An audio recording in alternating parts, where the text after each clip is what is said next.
everybody, this is MJ Lee29 and welcome to another exciting edition of Transformers Reviews. Today we're going to be taking a look at the exciting TAV-33 Takara Optimus Prime from the new Transformers either Adventure or Robots in Disguise series, whatever you want to call it. And this is him in his fabulous vehicle mode. As you can see, he is the full-on truck and trailer this time. Now, there is one little thing I do want to mention about this. This makes him more like Motor Master. Let's not ignore that. G1 Motor Master, to be precise. But you know what? Overall, there's one thing that Takara is known for, and I've said this in many other reviews. They go all out on the details. That helps his truck mode with the grill. I mean, look at the overall grill and the lights and just the man, these look really good.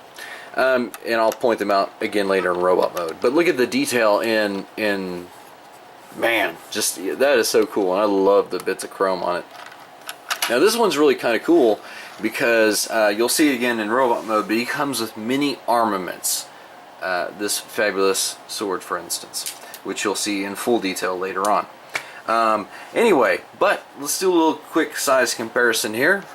And here he is with Hound from Age of Extinction.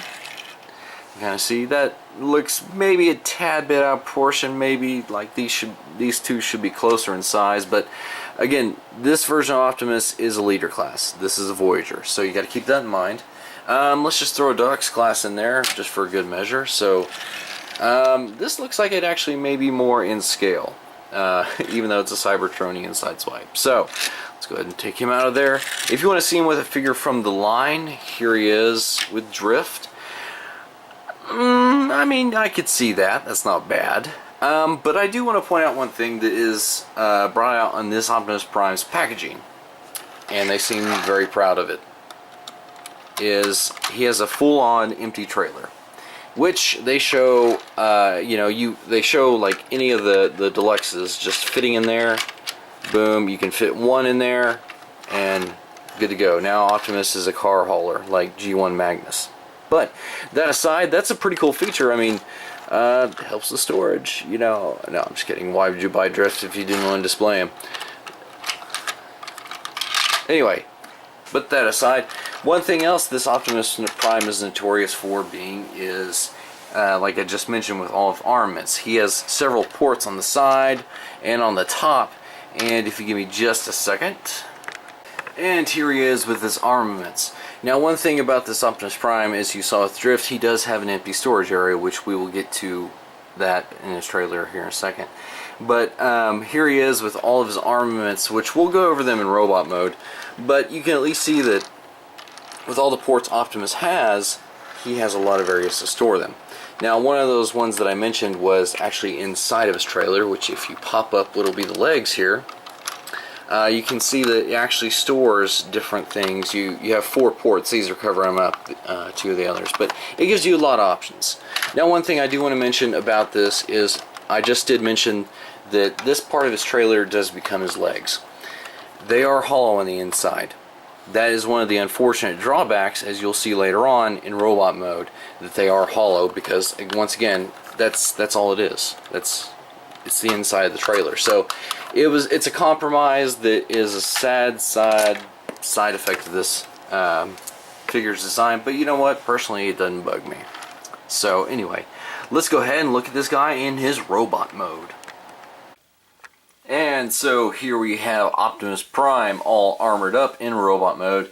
And I have to say, one of my absolute favorite things about this version of Optimus is actually the fact that he comes with so many weapons, and they all, well, almost all of them can combine to form other armaments. Right now, he has this little javelin spike thing on the end of what I've connected to his axe here, which his axe has some pretty nice detailing. I mean, it's kind of like a orangey red, you know, and I don't know, on the video it kind of looks pink, but I assure you it's an orangey red. But I mean, look at the sculpting of just the chest and the face. I mean, it's a dead ringer for Optimus in the show. And while I've got this here, I want to show you, this is a feature on this version of Optimus, is that you can actually, as he is the Takara version, he does have the little code reader thingy for their version, and he has another one just like it. But then I just usually keep it like this. So anyway, as he is this version, you can flip a switch on his back. Yeah, and he says like 7 or 8 different things, but his eyes light up red. And, I think he looks really cool with this axe like this. Now, like I said, he does come with mini armaments. I've just got this one over here. This is like sides. This right here is Sideswipe sword, I think. This may be Bumblebee's sword, and then it has this connector kind of gun piece, which you can connect them to make another piece of armament. And then he has this mini rifle, and yeah, he's got strong-armed bowcaster. And then probably his signature thing, his very own sword, which we'll get to here in a second. So there's actually one thing about this Prime that puts him above the US version. And correct me if I'm wrong, but I believe whenever I was looking at other reviews of the US version, because this is the same mold, but for the Takara version, they added on this silver piece, and I mean all over this figure. I mean, you can look at it, he's trimmed out and has a billion little pieces of chrome. But for this Takara version, it actually makes this a better figure as it gives definition, and it doesn't look like just solid chunks of plastic. So by adding the chrome and the colored areas of chrome like you see on his forearms and stuff like that, and all over, it just helps give this figure that extra oomph. Now, one thing that, I mean, and the little bits of detail on this thing, everywhere on this thing, and even you'll see some of it like in vehicle mode. Here you can see on the rims of his tires and stuff. So, I mean, it doesn't hurt it. It helps it, basically. So, one thing that overall might have also killed the other figure is you look at this guy, and with it being the same mold, you're like, well, his legs, and on the shot I'm showing you right now, it doesn't look so bad, but at certain angles, his legs look abnormally long. They look disproportionate compared to his torso. Now, we've actually seen this before, and it didn't look so bad. There, in the other Robots in Disguise, you had Ultra Magnus. Now, compared to this Optimus, it is sort of looking bad, but you just take this figure by itself, it doesn't look terrible. Ultra Magnus here, they have the same design aesthetics for their legs. They have these little itty-bitty pieces of upper leg, and then they have these tremendous long pieces of the bottom parts of their legs down to their feet. You know, like I said, this is the first time I put these two side by side. Now he looks terrible compared to him, but that's just because... but it doesn't negate the point I'm trying to make, that it's okay for these figures. They pull it off successfully for themselves. I mean, now that you look at it, I mean, do they look that bad? In my opinion, no. So anyway, but this kind of gives you a little bit of a size comparison with what a leader class from 2001, that sort of scale. Now, if you want to compare it with a figure from the same line, let's take a look at Drift. And you can see this is the Warrior class, the Deluxe class Drift. I mean, the top of his crest just comes up to right here, you know, and I mean, that's kind of crazy. Now, you've seen this next figure in another review, but he's not as imposing when you compare him to this Optimus. Yeah, there's Megatronus, and his antenna comes up to right there, like right with the chrome piece of his knee. So obviously this scale Optimus would not work with the Warrior class Megatronus. Now, to help you guys also put it maybe just one more bit of perspective, this is a figure that everybody has had, or almost everybody has had at one time or another. Here is Revenge of the Fallen Optimus Prime. Yeah, the crest, like the top of his antenna comes up to like Optimus's neck. Yeah, this guy is big. I mean, there's no getting around that. He's humongous. So anyway, but you know, and we went over his armaments earlier, so I'm going to show you guys a few variations of his armaments, and you'll kind of get to see a little bit of that here real quick. And here he is combining Sideswipe's and Bumblebee's sword, it looks like. And it makes kind of a cool double-sided blade. Now, one thing you may be noticing is these look kind of like they're bent out of shape. And that's a sad side effect of the plastic that is used. It's that flexible rubber stuff they've been using, which I really don't care for. But anyway, I mean, he doesn't look bad. You can get him in a cool pose. Now, if you notice, here's something that I mentioned earlier whenever we were in vehicle mode. These obviously were the parts of his trailer. Now, they're hollow on the inside. You know, we put drift in there. We actually stored some of his weapons in there. This is just, like I mentioned before, this is one of the side effects that you're going to encounter with this figure. But, I mean, you know what? Personally, it doesn't bother me. It's okay. It may bother people to some extent, but, I mean, he looks cool like this.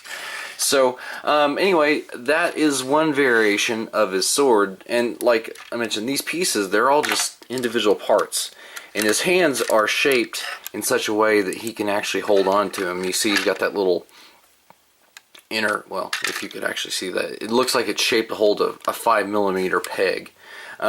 So, I mean, you know, the variations that these fit is pretty impressive. And I did want to show you what he looked like with the two, the rifle and the bowcaster.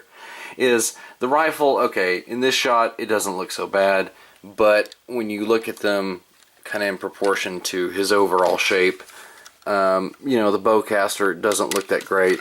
The rifle's okay, but it looks like a pistol for him, and I mean, you know, I guess it works. It's not that terrible as I'm making it out to be, but you know, definitely the bigger combined weapons look better for him.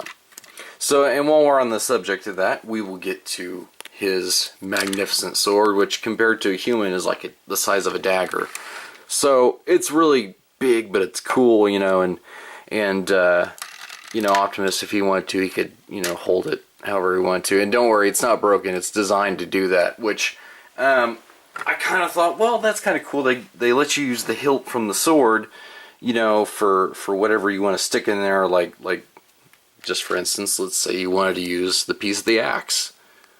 Then boom, you could just plug it in there, and now he's got a decent size axe that he can actually wield with one hand. And to fit it in there, it does fit in there kind of tight. Like, let's see if we can get it in there real quick. You have to kind of, there we go. Firm snap into there. But now he has the axe that he can hold with one hand. So, but it's really kind of cool. That's actually the first time I've done that, so I'm pretty pleased with it. So here he is. And for those of you that don't know, Optimus is actually right-handed. So forgive me if I'm putting it in his left hand. It does not matter for this review. Boom. Shiny. It's got natural sunlight reflecting off of it through the window. So anyway, just helps with the overall look at this thing. But overall, it's a really cool sword, and I mean, Optimus, I mean, his joints are ultra stiff, and I mean, with all the flexibility, I mean, you can put him in some really cool poses, and with this sword, it just helps add to that. So I mean, I'm glad they included that in, you know, in with this guy. But you can at least kind of see how his armaments stack up and everything. One thing I did want to mention is in his chest, there's a switch on his back that, because this is the Takara version, he does have many sayings in Japanese, and if you look real close, you can kind of see it's hard to come across on the screen, but it's a matrix in his chest. And he has like 7 or 8 different Japanese sayings. Basically, you just press on his stomach, and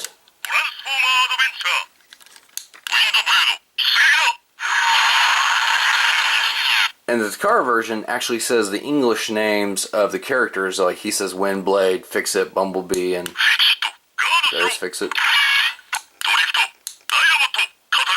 And he says Dinobot, which I'm just assuming he means Grimlock. So, final thoughts on TAV 33. I love it. It's awesome. I know that some pre-orders were sold out on TF Source. I had to get this one off of eBay. They're going for about anywhere from $80 to $100.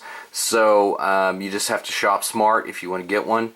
Like I said earlier, I just think he really kind of blows the socks off of the US version because he's all tricked out in chrome and all that good stuff. So anyway, I hope you guys have liked what you saw.